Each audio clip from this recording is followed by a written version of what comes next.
o'clock. We're on time. And I'd like to welcome you all to the regular meeting of the Bedminster Township Committee. Our entire committee is here tonight for the recording. We're here on December 17th, 2018. I'd like to call the meeting to order. And Ms. Sullivan, if you give me the Open Public Meetings Act statement. Yes, sir. Adequate notice of this meeting of the Township Committee was sent to the Courier News in Somerville and the Bernardsville News in Whippany, also to all subscribers, and then posted here at the Municipal Building as of January 8th, 2018. I'll ask you all to join me in the Pledge of Allegiance. I pledge allegiance to the flag of the United States of America and to the republic for which it stands, one nation, under God, indivisible, with liberty and justice for all. All right, we have two sets of minutes to review and approve, both from our December 3rd session, our regular agenda meeting, and our executive session. Any comments or questions? Just a comment on the IT report. Judy, can I get a copy of that? Sure, no problem. I can email it to you if you That'd be want great. if you want. Perfect, Okay. thank you. Other than that, I look fine. All right, I'll take a motion. Move to approve the minutes. Second. All in favor? Aye. Permits and raffles, none. Public comments, twice every meeting we open that microphone up to members of the public.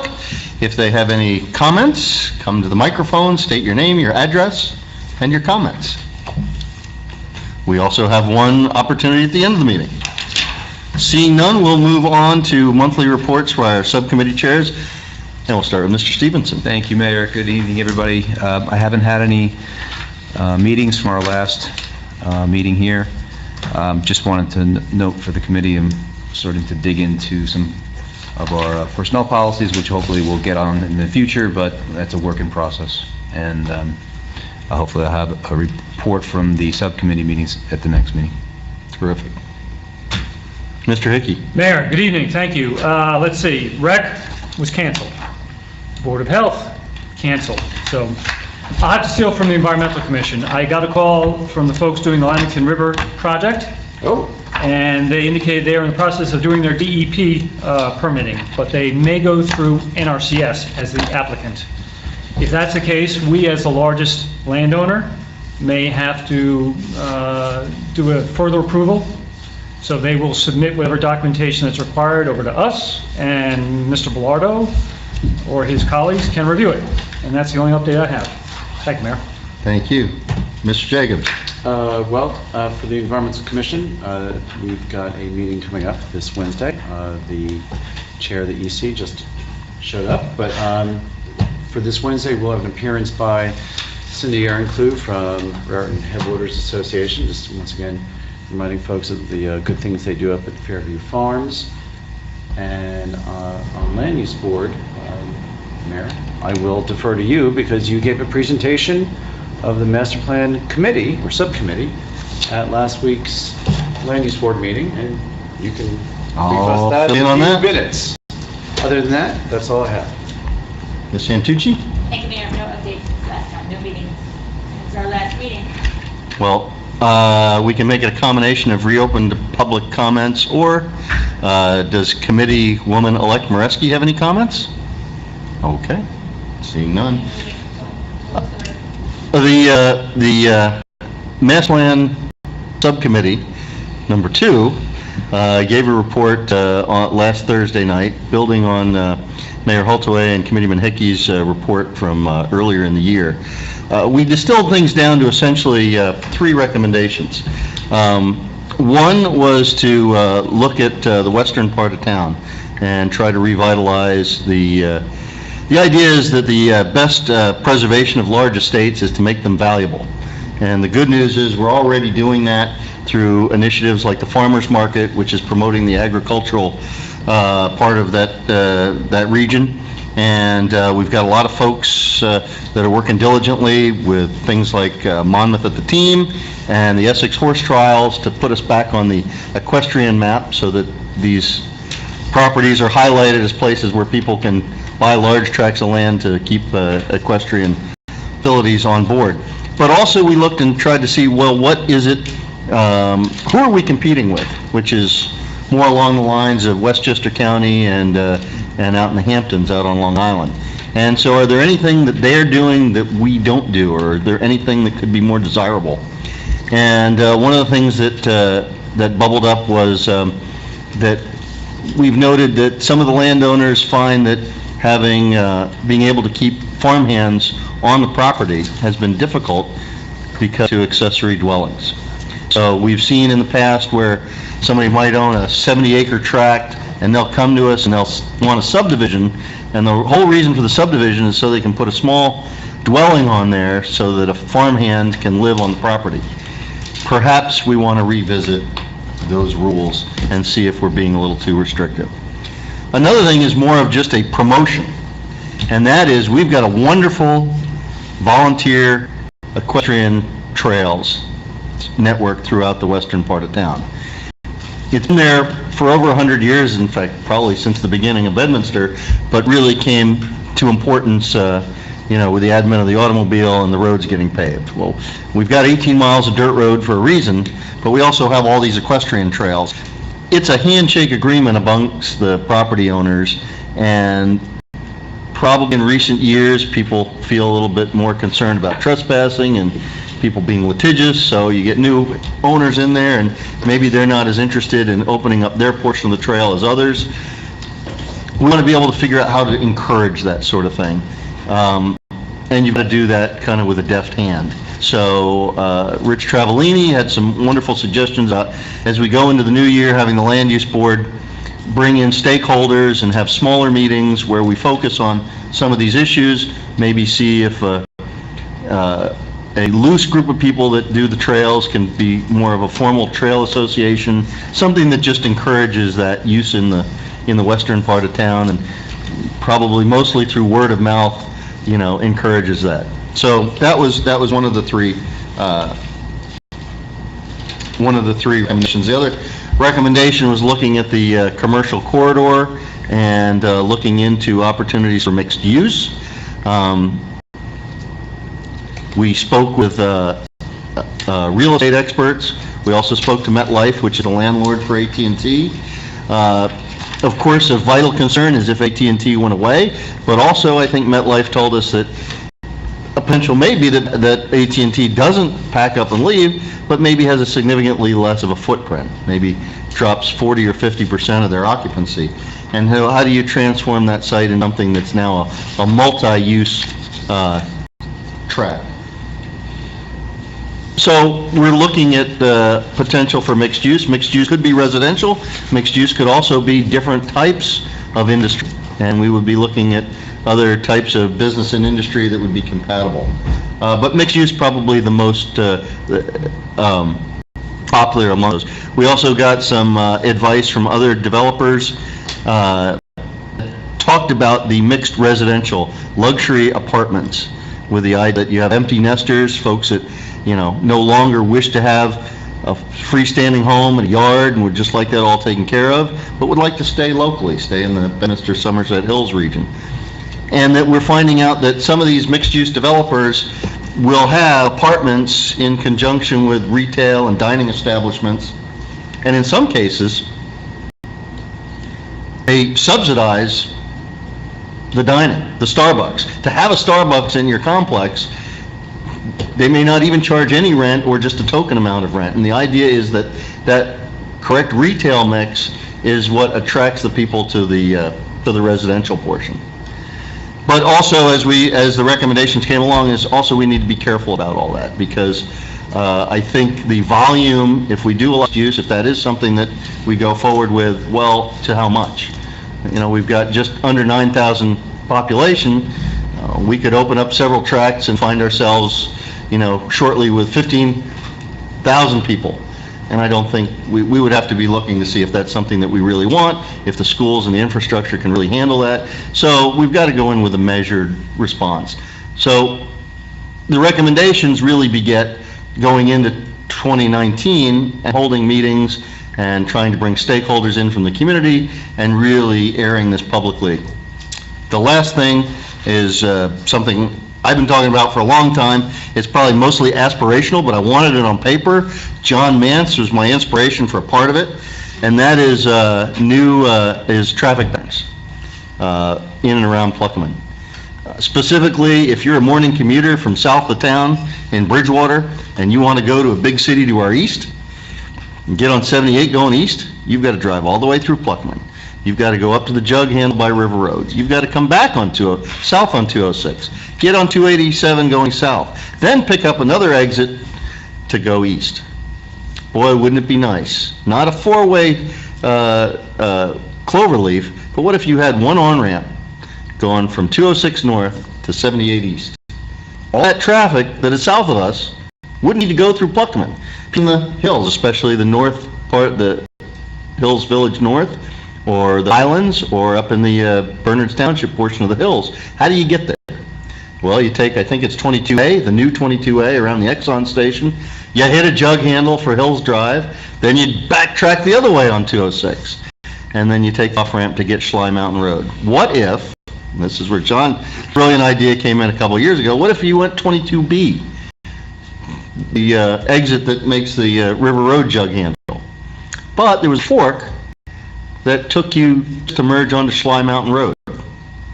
All that traffic that wants to be in the northern and upper hills would never have to go on, would never have to touch 206 and go up and down 206 through Pluckerman.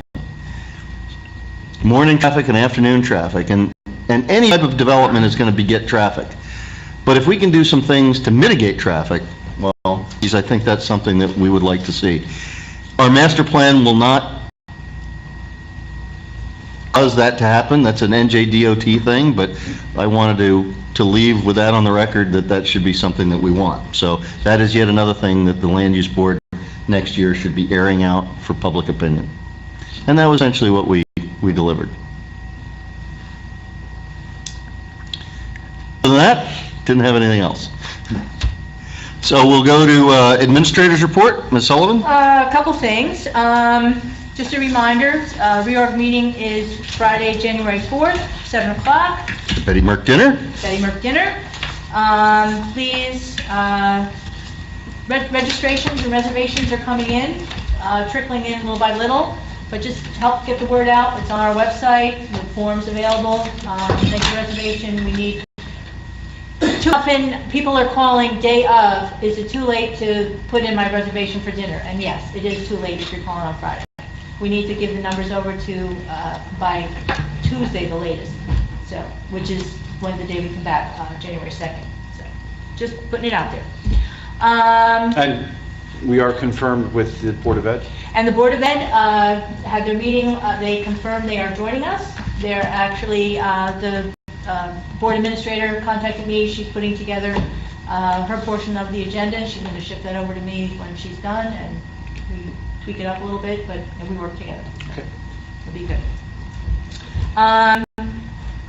The shared municipal court, we have completed our RFPs, and the shared group did make determinations as far as their recommendations for prosecutor, public defender, and also to renew the contract for the shared municipal court. All those three items are on our agenda tonight for formal approval by all of you. We all met with a potential vendor that would currently, if you want to pay a fine, and you come to court and you come into the offices here, they do not accept credit cards.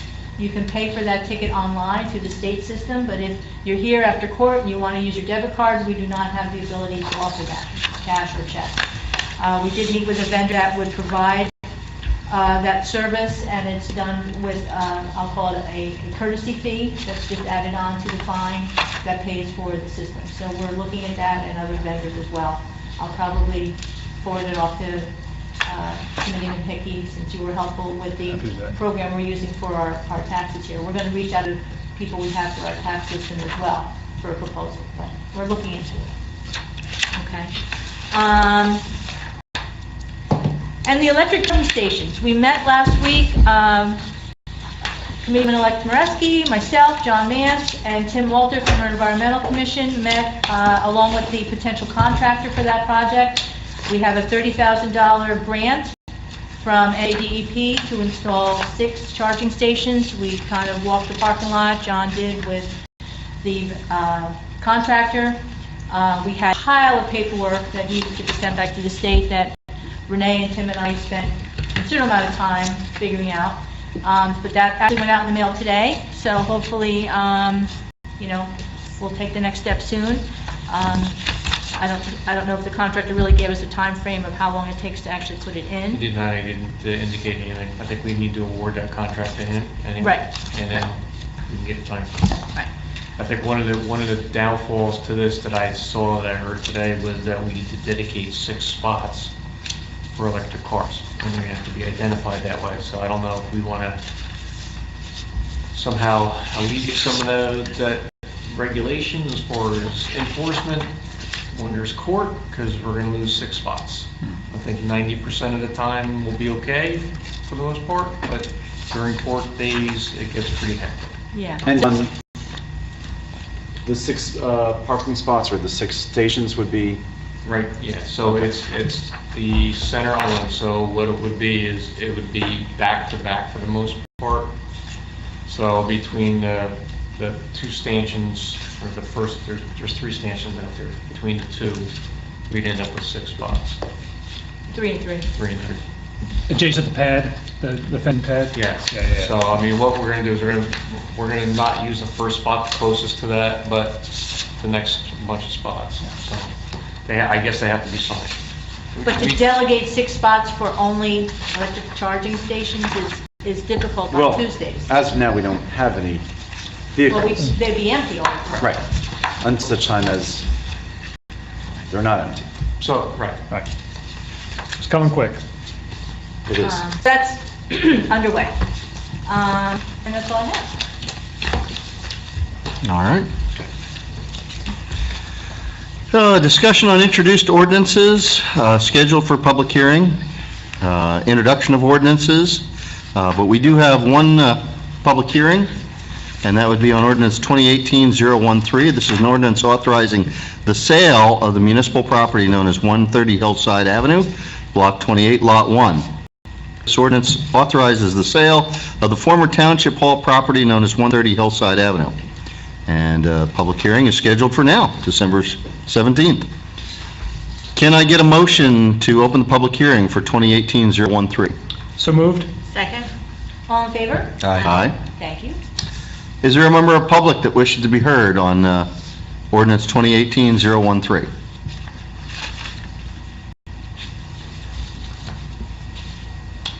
Yes. My name is Nancy Pivovar, P-I-W-O-W-A-R, from Plainfield. I understand that I'm not a resident of your town. However, this is a bigger issue than just Bedminster. African-American history is all our history. It's even white people's history, because it had to be people such as you who supported Robert Allen in order to get that piece of property as a burial site. I'm really concerned about the sale, because we really don't know where or all the bodies are buried, and I would hate to see the township sell off a piece of land where there could be some burial sites. I know the National Park Service now, it's a competitive process, but they are offering grants for sites such as that with an African American experience, and perhaps the township could apply for them for money. So I respectfully request that you table this ordinance. Mrs. Fennell unfortunately couldn't be here tonight, and so I told her that I would come and speak. So thank you very much for your consideration. And Mayor, I know this is your last time, and I appreciate your service. Well, Your thank government you, service. and for those that don't remember Nancy, she did a tremendous amount of work in the early years as we were trying to unpeel the onion to figure out Yeah. what was on that site, whether it was on that site. She worked hand in hand with our Historic Preservation Commission, and really just did an amazing job. You went down to New Brunswick, and you uncovered records from the Right. old church. Right. No, Nancy's been an amazing contributor to this, and did a fantastic I job. appreciate that. And there could be almost 200 people buried there, because if you do the compilation from the other sites, like the one in New York that George Bush put on site in the National Park Service. And then there's one, I think, in Oakland, and there could be 200 people buried there. We just don't know. Thank you very much, and thank you. Thank you. Could you spell your last name again? I'm sorry. Piwowar. Thank you. You're welcome. And just to make the record clear, this is not selling the preserved site that we preserved many years ago. So, and in fact, the only thing I remember asking Judy about earlier today, what we might want to do is just be careful and see where the sign is. That's right in the middle of what we Preserved? believe the Right. preserved area Okay, is. then that should be okay. I was concerned that the sign might be over towards the part that we sold off, but that we're in the process of Based on selling. our discussions we've had throughout the years, it's right in the center of what we talked about. And the preserved site was obviously reviewed and accepted by Yeah, authorities, other than this board, right? yeah, going back to the records to determine as best we could what the burial site was. And the historical records, with 60, I'm trying to think, 1/10 of an acre. Wasn't it a chain? It was in rods, or chains? Chains. Chains and links. So I guess that came to, I want to say 66 by 60, it was bigger than that. The number 66 does come out all the time. Right, maybe that was 66 rods, 66 chains, that was in the deed, and that corresponded to 1/10 of an acre. And John had marked it off based upon historical lots and references. What I also think is interesting is that historically, there were structures next to the burying ground. So even at the time, I think it was the Cox family, sold the property to the municipality with a quitclaim deed. And then my recollection is that the Cox family also had, that last name shows up in the burial records. So I think maybe connecting dots that don't connect, but the inference to me would be that the Cox family lived next door, and then they may have had family members buried there, and then later on gave the quitclaim deed to the municipality for the remainder of the entirety of the property at that point.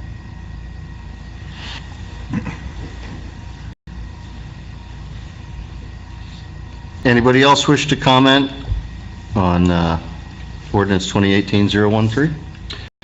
My comment is that, I just want to make it, I hope it was made clear, and we discussed this previously, that for the property on Riverwood and for the property on contiguous property on Hillside, is that the buyers understand that this is not an automatic right for a subdivision. Certainly Riverwood doesn't make sense because there's no frontage that's associated with the property that's being sold. For the property on Hillside, once again, we're in split zone, so we have an R1 and we've got a village neighborhood next door to it. Certainly just want it understood to that owner that there is no automatic right for a subdivision, and that any subdivision would be subject to the approvals of the land use board. Those conversations were had during several meetings that we had with the potential buyers, that this was just a purchase of the property. There were no discussed formal plans of what they intended to do with that property, but there were no promises made as to what they could or couldn't do with that property. They would have to come before the land use board or whoever with any plans they might have. And you indicated that those parties are being provided a due diligence period before the deed is, for the sale is consummated. I believe that was something being coordinated by Mr. Bellardo. I know each of the parties is represented by an attorney as well. I don't know what the time frame is on any of the, contracts. I believe the contracts were provided. I don't know if we've all been signed. And what you just relayed should be in the documents, that it doesn't convey anything other than just straight, title that we would have. Great. And also to some extent, they obviously know that it's next to the burying ground, and I think the documents and the deed should also reflect that proximity. Right. And this was a property, I mean, just, it's worth mentioning that this was sent out to bid a couple Twice. times. Twice. Couldn't get it done, so the folks that stepped up and are acquiring are adjacent landowners. It was not open to just those who were interested. It was only a certain finite group that had the right to take advantage of this opportunity. So I think it's important to stress as well. Yep, offered up to the adjacent landowners as per law. The only other way you can do it is through an open bid. We tried that twice and got no takers. And we had public hearing, or at least public comment, from the neighbors up and down that street of what was desired and what was not desired, and Pocket Park was not desired. So I think the consensus, and the shape of the property doesn't really lend itself to a single-family home unless you turn it sideways, or it's very narrow in the front and long in the back. So I think this gets it back on the tax rolls, and makes some other people's property more valuable. And when people's property is more valuable, they're likely to improve it, which improves ratables and makes the town nicer. A lot of work went into this. This has been an ongoing issue since this building was moved into.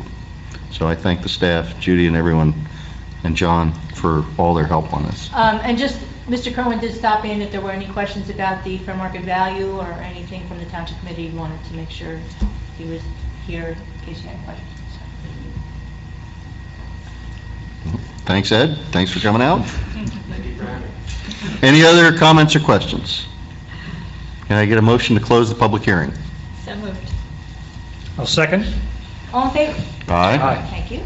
Can I get a motion for ordinance 2018-013? So moved. I'll second. This is a roll call vote. Mr. Stevenson? Aye. Mr. Hickey? Aye. Mr. Jacobs? Aye. Ms. Santucci? Aye. Mayor Parker? Aye. Thank you. Consent agenda. We have a very large consent agenda tonight. Actually, only two. Oh, so the rest are standalone resolutions. Oh, I'm reading that poorly then. Yep. Any comments or questions on tonight's consent agenda? If not, I'll take a motion. So moved. Second. Oh, Again, roll call vote. Mr. Stevenson? Aye. Mr. Hickey? aye. Mr. Jacobs? Aye. Ms. Santucci? Aye. Mayor Parker? Aye.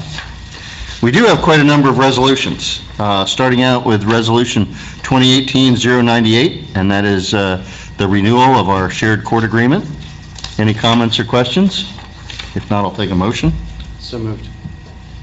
Second. And again, because this is a contract, we do need to do a roll call vote. So Mr. Stevenson? Aye. Mr. Hickey? Aye. Mr. Jacobs? Aye. Ms. Santucci? Aye. Mayor Parker? Aye. Thank you. Now that we have a shared court again, we can appoint a prosecutor and a public defender. First one is Resolution 2018-099, appointing a municipal prosecutor. Okay, any comments or questions? If not, I'll take a motion. Move to approve 2018-099. Second. Again, roll call vote. Mr. Stevenson? Aye. Mr. Hickey? Aye. Mr. Jacobs? Aye. Ms. Santucci? Aye. Mayor Parker? Aye. Resolution 2018-100, appointing a public defender. Any comments or questions? If not, I'll take a motion. So moved. Second. Again, Mr. Stevenson? Aye. Mr. Hickey? Aye. Mr. Jacobs? Aye. Ms. Santucci? Aye. Mayor Parker? Aye. Resolution 2018-101, this is the awarding of a contract for animal control services for 2019. Any comments or questions? If not, I'll take a motion. So moved. Do I have a second? Second. No. There you Well, go. I was. That's all right. I was thinking We'll about say making- Mr. Hickey. I was thinking about making a Fergus comment, but. No, figured I would please just- don't. Just leave it. I need all the animal control at my house I could stand. Mr. Stevenson? Aye. Mr. Hickey? Aye. Mr. Jacobs? Aye. Ms. Santucci? Aye. Mayor Parker? Aye. Resolution 2018-102, authorizing the purchase of Lee Boy 700C paver. All right, Mr. Mance, getting the paver. Any comments or questions? This was discussed during our budget cycle this past year. Mhm. Made the presentation to the committee, and the committee kind of went for it.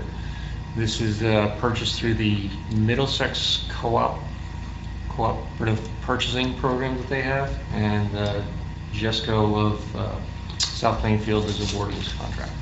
So this is part of any large purchase that we do for a capital improvement, so that the municipality is aware of it and you guys approve that. And was this a piece of equipment that we've been sort of leasing and getting credit for the lease to buy? No, or that was that's- the loader we okay. did. That was taken care of. This is something other than that. Okay. This is what I wanted to kind of purchase initially. The loader was something that came unexpected. An emergency, right, that's right. So John, this is, I guess, first question. So this is in line with your anticipated expenses? Yes. Okay. Absolutely. And this is also not just for municipal roads and for paving municipal properties, but also for the hike and bike trails? Correct. And also potentially, I think, John, if we look at the basketball courts, if we have to redo those, it could potentially be used there. Correct. Anything that's asphalt related, as long as it's not too meticulous, we can manage it at this point. As opposed to outsourcing or contracting. So out, right. we can do some of this, minor paving, we can do some things that I've done in the past. And gets us a few more years on some more serious roads. I suspect there's an application very soon. Well, Hey, that'll come up. We're not going into that That'll come tonight. up in another item. And John, just so we know, when Bedminster DPW does work at our neighboring town over here, do we have a T&M rate for equipment? Yes. So would you already anticipate what the T&M rate for use of the paver would be? I have to upgrade that rate, but yes, it's in there. Okay. We need to do it. And we've done it before. Any other comments or questions? If not, I'll take a motion. Move to approve 2018-102. Second. Mr. Stevenson? Aye. Mr. Hickey? Aye. Mr. Jacobs? Aye. Ms. Santucci? Aye. Mayor Parker? Aye. Thank you. Resolution 2018-106, authorizing the creation of an ad hoc, do you want to say it? Committee. Farmers Market Advisory Committee. And I didn't author this, but I suspect somebody near to me did. yes. Would you like to comment on it? Sure. So this last year, when we put together the Farmers Market. farmers market, thank you, Stacy. It initially started with Environmental Commission with Renee and some folks from the EC.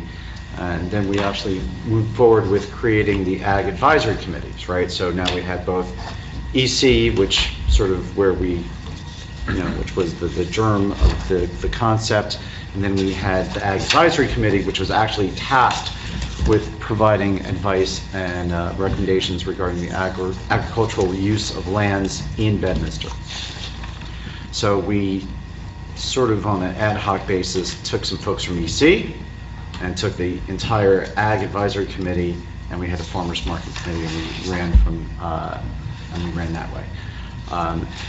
With 1 year of experience under our belt, looking at the farmers market, looking at how the volunteers were fed to assist in the day-to-day management of the farmers market, and also in the prep, and once again, we've talked about this before, actually curating who should be there as vendors and what days work, and we needed other expertise. Also certainly from a social media standpoint and trying to market the farmers market, we needed other areas of expertise and other folks.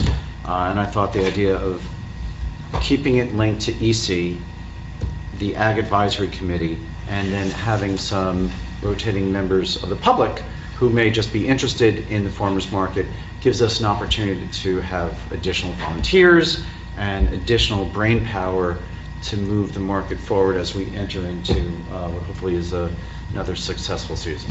So that's the idea of having an ad hoc committee, once again comprised of reps from EC, the entirety of the Ag Advisory Committee, and 3 community public members.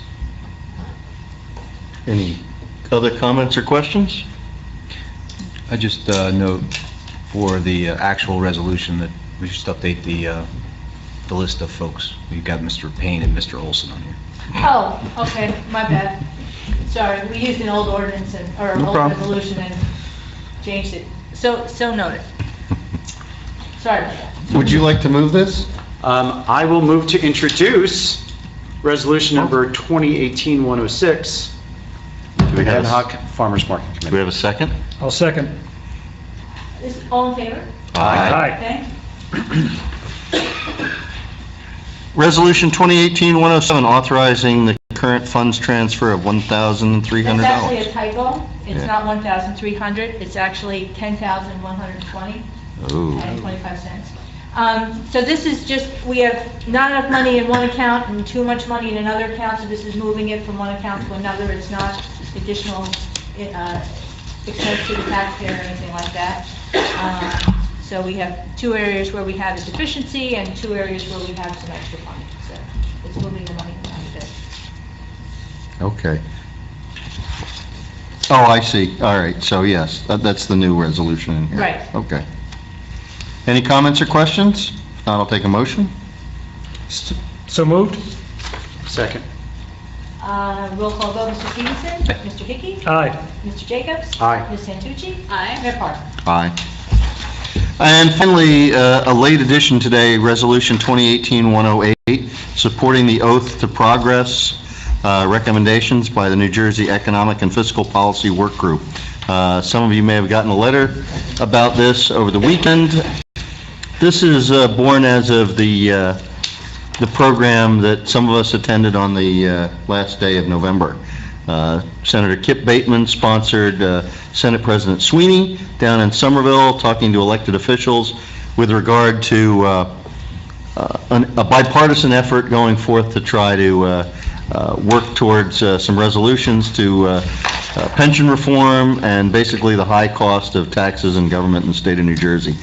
I will tell you, in 9 years sitting up here, I've been fairly loath to do symbolic resolutions, and believe me, we get no shortage of people that want us to do symbolic resolutions. But I was very, very impressed by Senator Sweeney and Senator Bateman's leadership on this. It's a big problem, and if we can somehow show a little moral support, I, for one, am interested in showing that. And that's the reason. Any other comments or questions? So, if we just do another just rundown of, we attended, Colin, Steve, and I all attended Senate President Steve Sweeney's presentation down in Somerville, along with Kip Bateman was there. It was certainly bipartisan. I just really want to talk about some of the issues that Senate President Steve Sweeney mentioned, putting together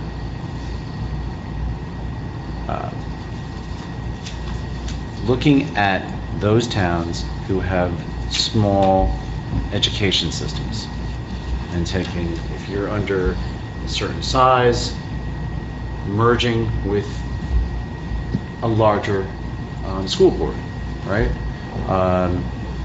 Sending districts.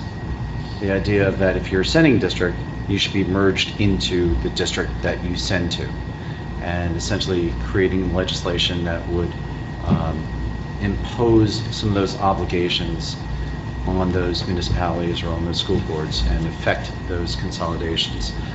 Certainly also discussions about police and looking at those municipalities that have small and perhaps what was intended was that there are small and inefficient forces that should be merged and consolidated to create more efficiencies.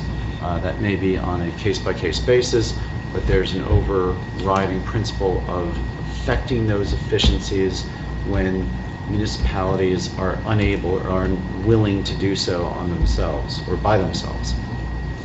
These are not necessarily politic positions that Steve Sweeney was proposing, right? There's some towns and some folks that would get all bristled up about the idea of the state mandating this. But what's clear is that we've been talking about this for several years. And other than the Princeton's merging, what was it, 2-3 years ago? Oh, no, a lot longer than that, like 5 or 6, yeah. Oh, was that long ago that Oh, yeah. Township and Borough merged? That's been it? That's it? One police consolidation that we're aware of, Belmar and Lake Como. But there are other opportunities, and it takes some bold political gestures, and I actually think that Sweeney has made that, and he's made it in a bipartisan approach. So there's a lot of talk about bipartisanship coming out of Trenton, but we actually saw it. We actually saw it being presented, and like the mayor said, I too am loath about symbolic gestures, but I think what's being discussed here is worthwhile. And amongst the things that were talked about, also we're bringing special education and having that completely come under the financing of the state. And by God, if you attend any of our Board of Education meetings, if there's one thing that the Bedminster School has done well for a long, long time, it is provide outstanding education to children with special needs. And that's to be proud of. That's one of the things we should all be proud of in Bedminster. But coming with that, especially when you have an area where you can get a rental home just about any day of the week, we've become a magnet for people with those needs because we do it well. Senate President Sweeney has a special needs daughter, and he said, I get it, because all it takes is one family moving into your town and it kills your Board of Ed's budget. And he said, that shouldn't be. We shouldn't put our boards of education on our towns in a position where maybe we don't want to provide as quality an education because we don't want to be attracted to that. We should just take care of the kids no matter where they are, and not cause people to have to move around and seek areas and then put property tax payers in jeopardy of having to foot a large bill. That should be just statewide. But he also said a lot of these other things have to be tackled as well. Amongst the idea of sharing services and or consolidating and coming up with these marriages of towns and services, also the idea that they are going to study, well, what's the right size? Because our large towns, and large towns aren't necessarily more efficient either. There's certainly plenty of large towns that people pay through the nose for property taxes. Well, maybe there's something in the middle. So they want to really take a look at that as well. And I do appreciate Senator Bateman's leadership on this. Senator Bateman was our senator for an awful long time until the last round of redistricting, and but he's shown some tremendous leadership by being the one to invite Senator Sweeney into Somerset County to address us. So I thought that having both of them there really spoke volumes. What's also interesting about on the pension reform, right? So Sweeney gets up there and says, look, this is where we stand on pension, right? Here are the numbers. And as Sweeney mentioned, I think maybe 3 or 4 times, that in his day job, he runs pensions for a private union. Or actually two private unions? I just know the ironworkers. Yeah, I don't know if there's maybe there's 2 different elements of the union with pensions. It's a topic that is near and dear to him, as well as he has expertise in this. And so you could tell that, when you're talking about looking at the cost drivers of the state pension as we move forward, it is something that is that he's particularly sensitive to, and finds irksome that the governor's office, and not just this governor, but other governors, have failed to act when given that opportunity. And he seems ready to push this to the fore and actually make some real proposals that are meaningful to the taxpayers in New Jersey. So with that, can I get a motion for Resolution 2018-108? So moved. Second? All in favor? Aye. Thank you. Bill list, can I get a motion to approve the bill list pending the approvals of individual invoices? So moved. Second? Again, roll call vote. Mr. Stevenson? Aye. Mr. Dickey? Aye. Mr. Jacobs? Aye. Ms. Santucci? Aye. Mayor Barton? Aye. Thank you. On down. Discussion items, are there any discussion items that are not listed already on tonight's agenda? Well, Uh-oh. We've already talked about the farmer's market once. we talked about the farmer's market, and we did talk about Hillside Avenue, but we didn't talk about the paving of Hillside Avenue. John, Uh-oh. would you mind just giving a 30-second status update of when this autumnal paving is happening? Sure. So, this contract was let out very late in the season. There were some issues getting some permits from the state for some highway occupancy for signage. Took quite a little while, so unfortunately, the contract was let out late. The contractor started probably around November the 1st, I believe. I don't have the exact dates. So between weather conditions, holidays, so forth and so on, long story short, he's to the point where he's about ready to mill and pave. Unfortunately, the weather conditions are to the point where we can't really mill and pave and get a good product. So the contractor has requested a delay in paving until spring. There was some, I wasn't happy. I know there were some other individuals that weren't happy with the process, how it was handled. We did address some of those issues with the Township Engineer Paul Ferraro, and he has put a letter together to the contractor requesting some things to be taken care of, and the pavings to be put off until the springtime. He will, however, have to stabilize the road into condition that is safe for motorists and for pedestrian traffic, so that it's not a trip hazard and we don't end up with a problem. I did not do anything based on what I thought we could get done at the end of the year, and unfortunately did not. So as of right now, curbing is in and ready to go for the most part. So I just want to say that, you know, for folks who live on Hillside Avenue, or for Steeplechase, or for anyone else who drives or walks on that road, and this isn't directed at DPW, but to other management that was done of the contract, and extremely disappointed. The Township Committee, working with John, looked forward and said, okay, to get this done, right, to get this paving project done, we need to beat the weather. And up here, we are not subject matter experts, but we expect some of our professionals who are to be properly providing oversight to make sure that timing meets the realities of weather, and December should not just sneak up on someone, that we should know December is coming, usually follows November.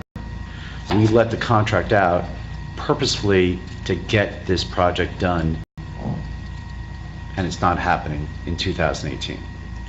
And just once again, being on it earlier today, there's been no stabilization of some of the hazards that still remain out on the street.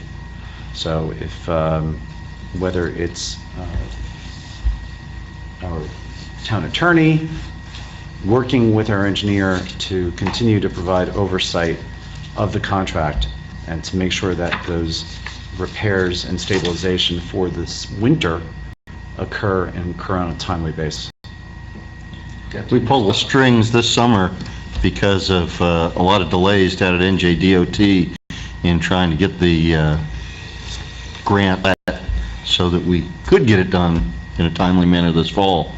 So, yeah, it's disappointing because we really, we went up to the commissioner to try to make sure that this thing didn't slip into next year. So, I guess, question for Larry or John, I mean, this is bitterly disappointing. Is there anything we should be doing or doing differently in terms of oversight to avoid this kind of stuff in the future? I would love to make sure that these projects get put on very early in the year. And the engineer did have this project quite early on in the year. And there was, I don't know what the delay was in getting the specification together and letting the project out at this point in time. So if we can, for, some of these next projects, is the sooner we can identify the project, fund the project, give it to the engineer, the better off we're going to be. If we can do some winter type bids, then we might be able to get some better pricing also, instead of waiting. I mean, this is probably just a fill for this one contractor for the end of the year at this point. And it's a very low price. Sometimes those low prices don't necessarily pan out as well as they should. Very disappointed in the way it was handled. And also, just to follow up on that comment, is there were certain issues that were being asserted late by our engineer. And one of the first things I asked the engineer to do was to send a copy of the contract over to our attorney, who identified some discrepancies in the contract.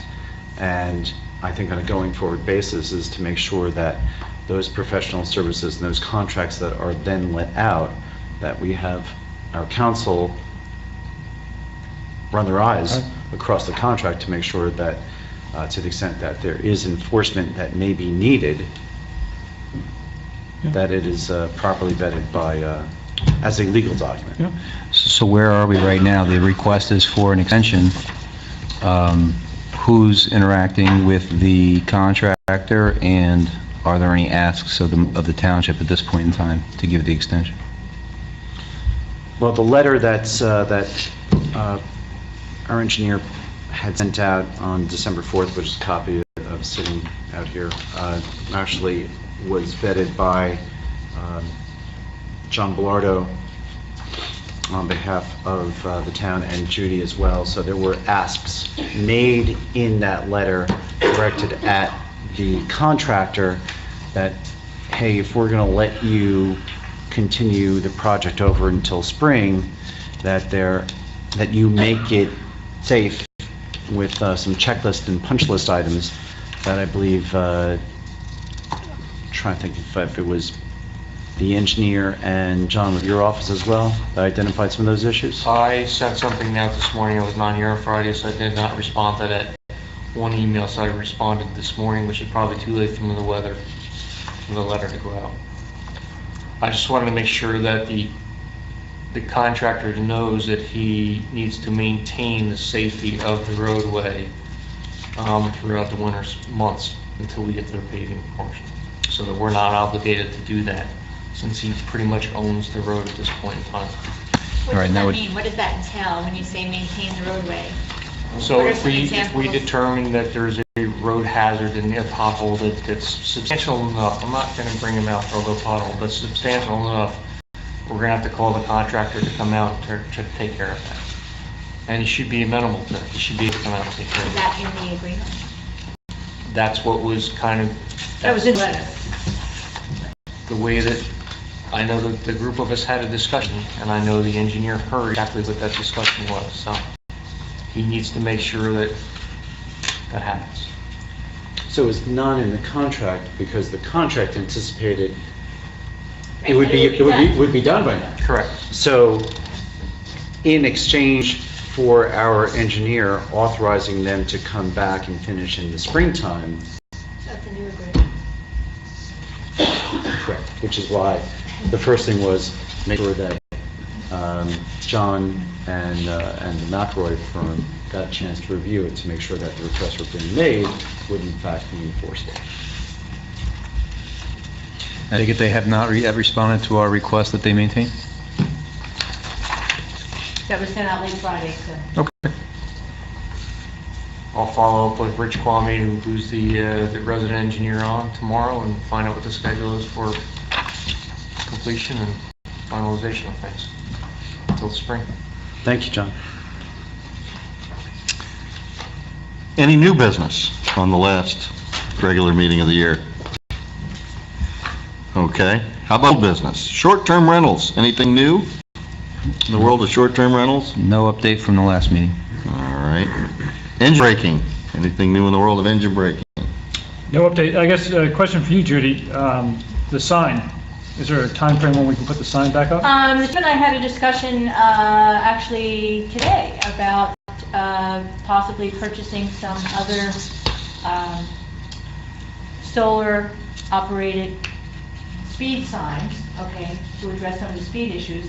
But that might free up his other portable sign. I don't think it's being used right now for. No, the concern right now is the weather pattern. So, I wouldn't want to, it's too wet to put it up there now, in my opinion.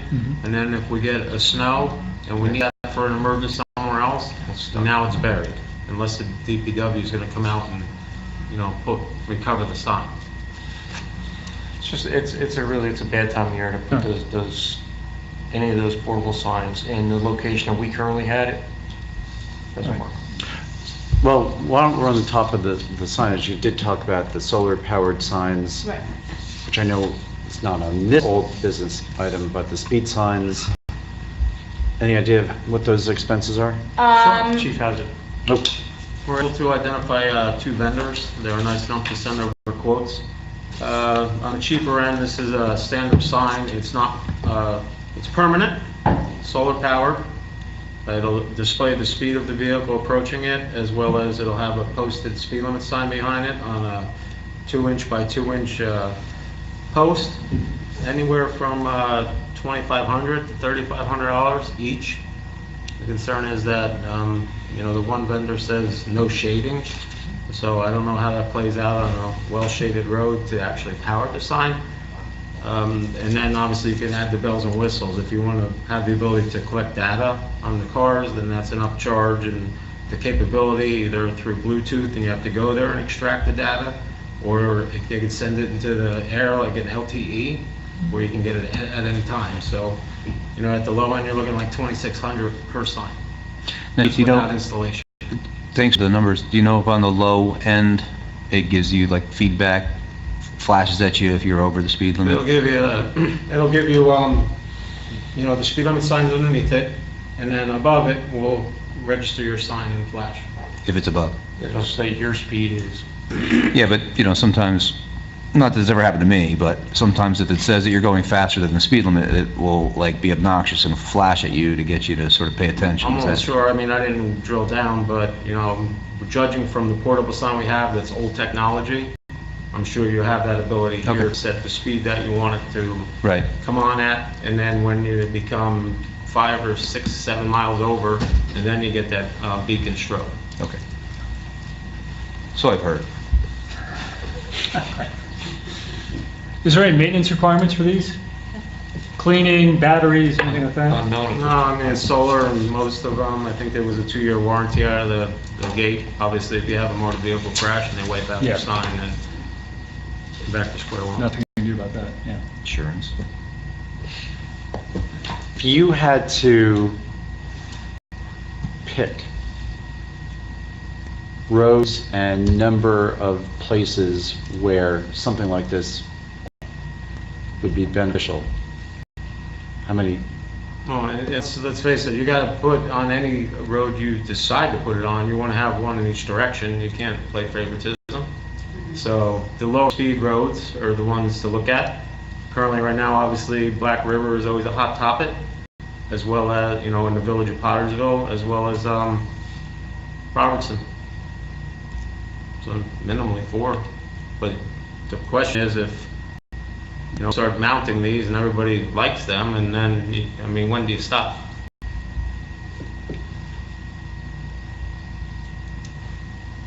The other option is you start small with a couple and see how they work and see if the motorists are responding, right? And then get on from there.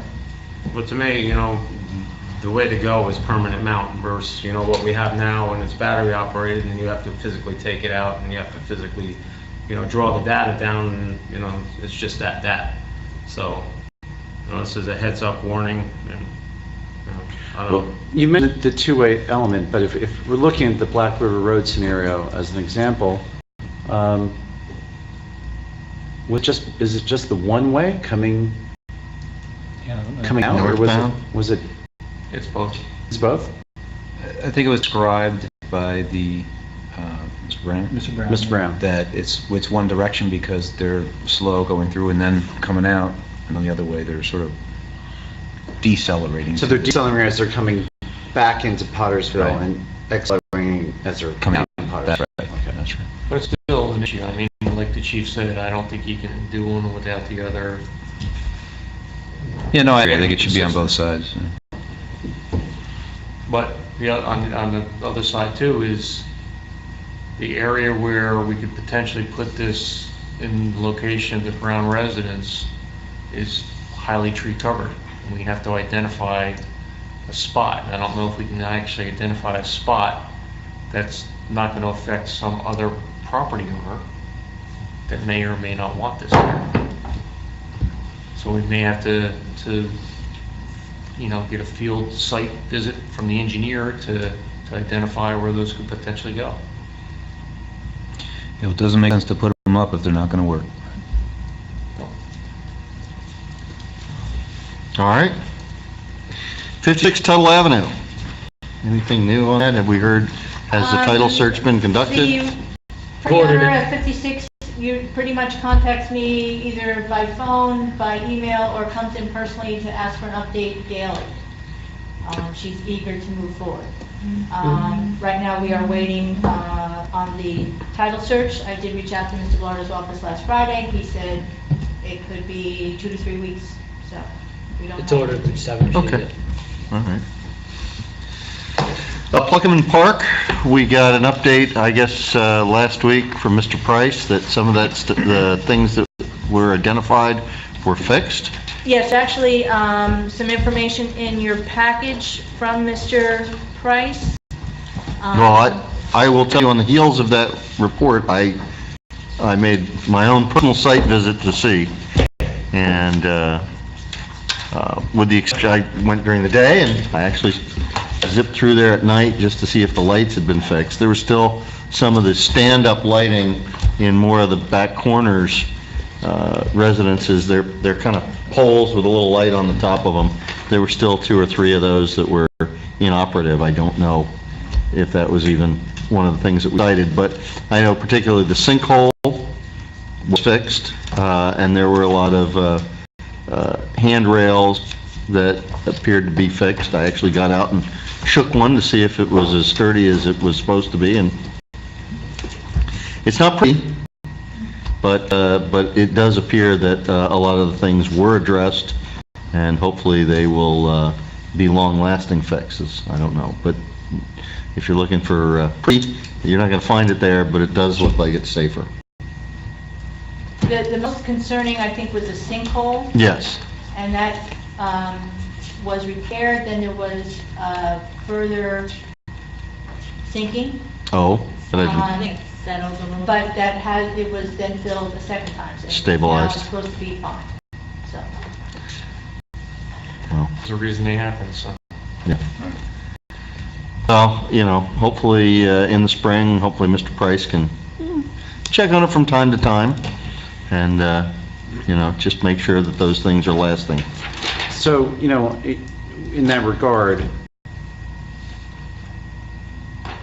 let's leave it on old business, update it to reflect what has happened this last month, but keep it up there. So, Yeah, there's still some outstanding matters. right. Okay.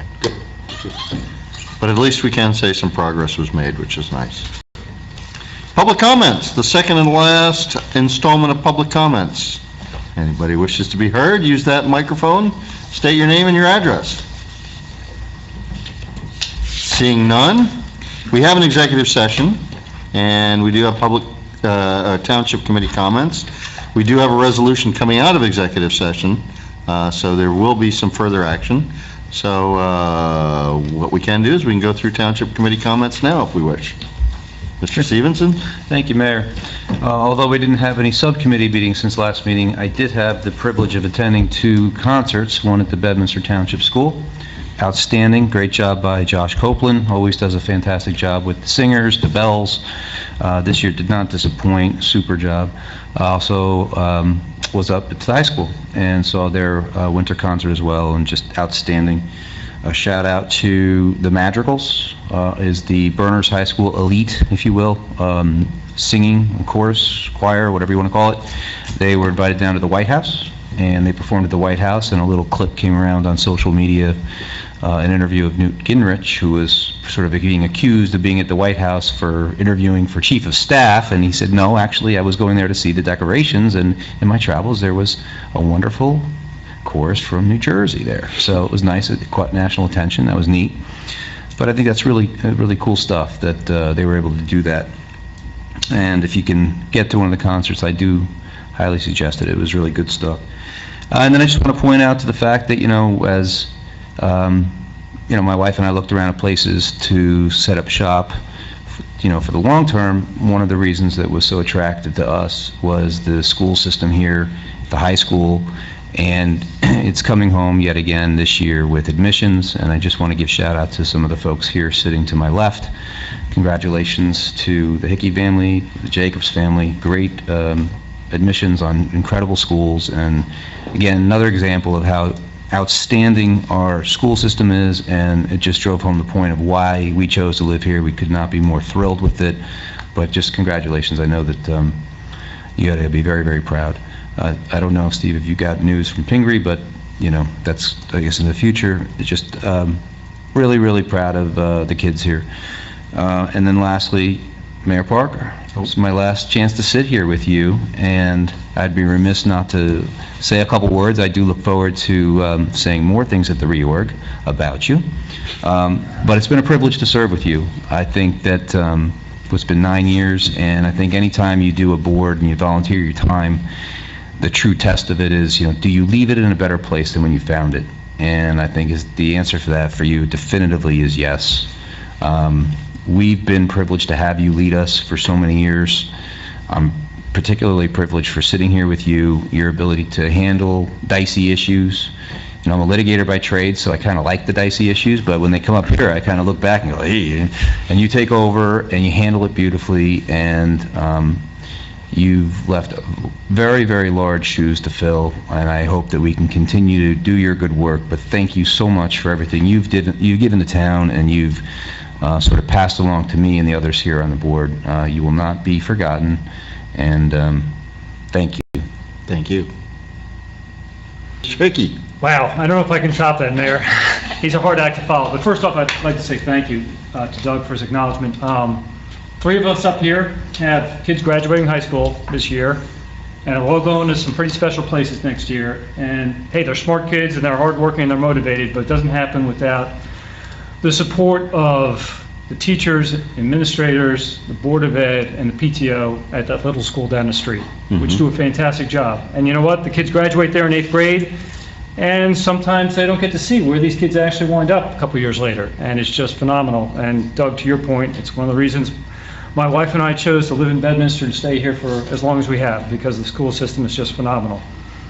Want to wish everybody happy holidays, and I know the mayor is going to talk about this, but folks, if you have a chance to go to the reorg meeting, regardless of political affiliation or venue, it's a great opportunity to break bread with your... The Betty Merck Dinner. Betty Merck Dinner, thank you, Mayor. It's a great opportunity to break bread with your friends and neighbors, and I would encourage everybody to attend. And then finally, like I said, I cannot top what Doug said, but Mayor, thank you for giving me the opportunity to serve. You've set a tremendous example. It's been a pleasure. I thank you for everything, and thank you for all the work you've done for this township. You've made it a better place than you found it, so thank you so much. Thank you. Mr. Jacobs. Well, thank you, Doug, and congratulations to the Hickey family as well, and congratulations to the Parker family as well. They also get their Steve Parker back rather than being there as mayor, and there will, you most certainly will have the opportunity to top Doug's great work, because there's still another meeting where Mayor Parker will have an opportunity to talk about what has happened over the last year, and so I think all of us will have one more. Well, there'll be plenty of opportunities to talk about Mayor Parker, but one good One more bite at opportunity the apple. will be at the Betty Merck Dinner on January 4th. So, you know, I don't want to bother. I don't want to top Doug tonight. So I'll save my comments for then. And Merry Christmas, Happy Holidays, Happy New Year. And congratulations to your daughter. Pretty phenomenal accomplishment. They're going to name A win- Jacob's Building at Johns Hopkins or something? So a threesome has become now foursome. All in Is that a time. quadfecta? Yeah, that's Quadfecta. That's pretty amazing. Discount. Discount. We'll be writing a letter to Mayor Bloomberg saying if there's any sort of, you know, volume discount or something he'd like to honor the family with, considering he's already, I think, sent $3-point-something billion at the university. Maybe you could make it just a Jacob's, little bit more. Jacob's paragraph. A in little there. addendum to the Jacobs Well, family.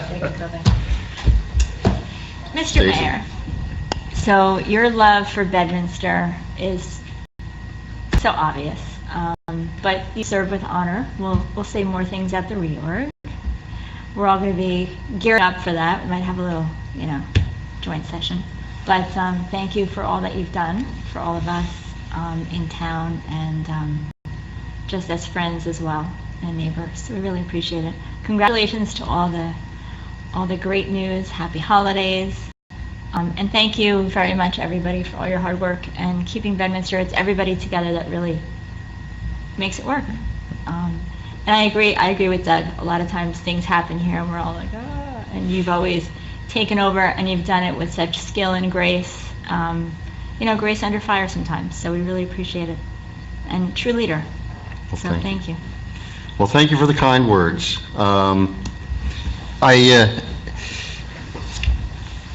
We had the Christmas party this past week with the staff, and that was great. And Judy always, I don't know why I should be surprised, but she said, oh, the mayor's going to comment. And I always seem to be kind of surprised by that for whatever reason, I don't know.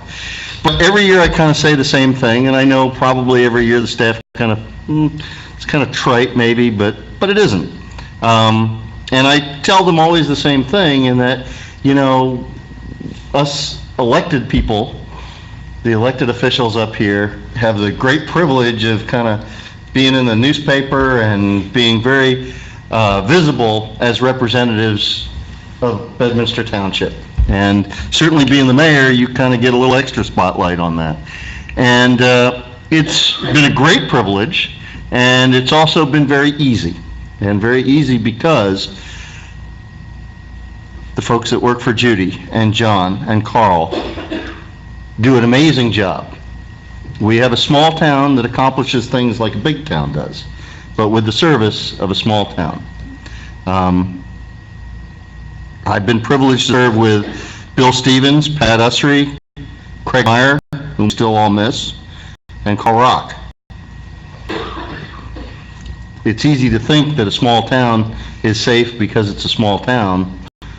It's still a small town because of those folks in blue. And their leadership has been exemplary. And as much as we can talk about sharing services and whatnot, we still need quality people.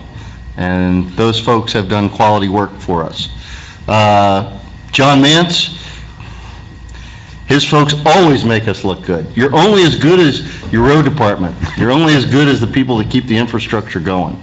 And boy, in my day job at the airport, especially if there's a rain or a snow event, first thing everybody says is, man, I knew when I got into Bedminster, because I left Bridgewater and the roads are terrible, but boy, once I crossed the line, everything's great.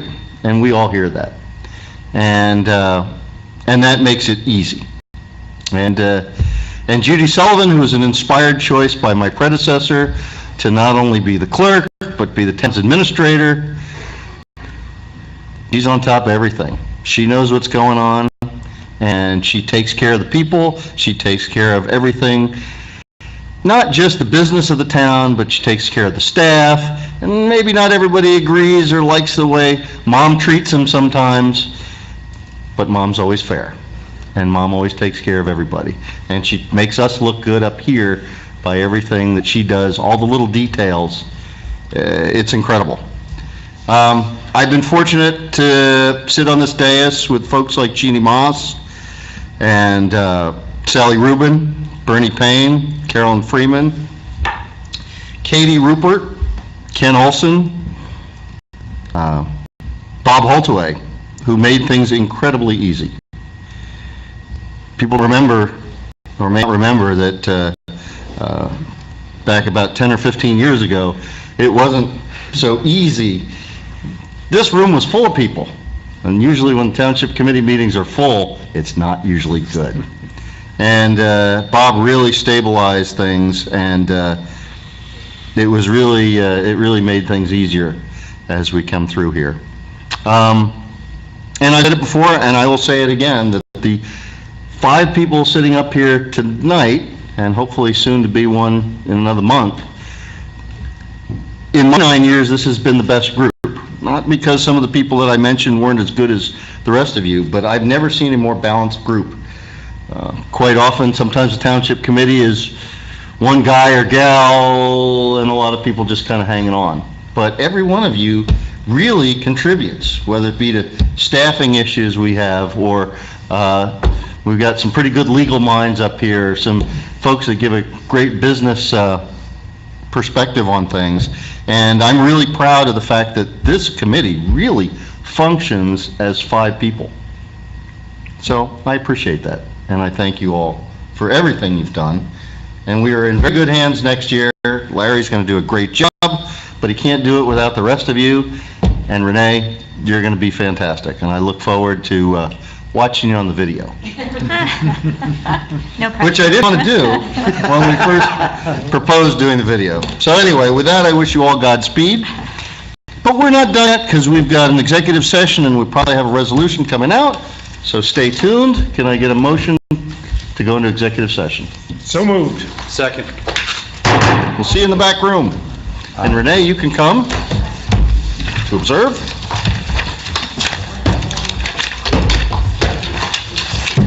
Are we on? We are. And good evening. It is 9:55 and 54, and we are out of executive session. We have one resolution to wrap up, and it is Resolution 2018-103, stipulation of settlement for Hamilton Farm Golf Club. Any comments or questions? If not, I'll take a motion. So moved. Second? Roll call vote, Mr. Stevenson? Aye. Excuse me, Mr. Hickey? Aye. Mr. Jacobs? Aye. Ms. Santucci? Aye. And for maybe the last time, Mayor Parker? Aye. Thank you. And with that, can I get a motion to adjourn? So moved. So moved. All in favor? Aye. Aye. Good night. Wow. Good night. I know. All right. You're not gonna be on the... Oh, really? Jim? We're gonna be skiing. Oh, nice. No kidding. Wow. Well, after you mentioned it, I texted them. Killington. from Lynn Cole. Nice. The Wildwood Barn. I don't know, I'm not much of a skier. Judy, I so I'll actually be- had a whole No, stack that's here far. that didn't make its way in, so didn't take a minute. Yeah. Unfortunately, did. Well, thank you for all your hard Right work. where you left, right where you Really, left. My pleasure. Merry Christmas. All right. Thank you. We'll see you in town. See you around town. Don't let Don't Doug let's fight, right? cause any fights in the basketball courts. No. Again. He's the cooler head. I'm the hothead.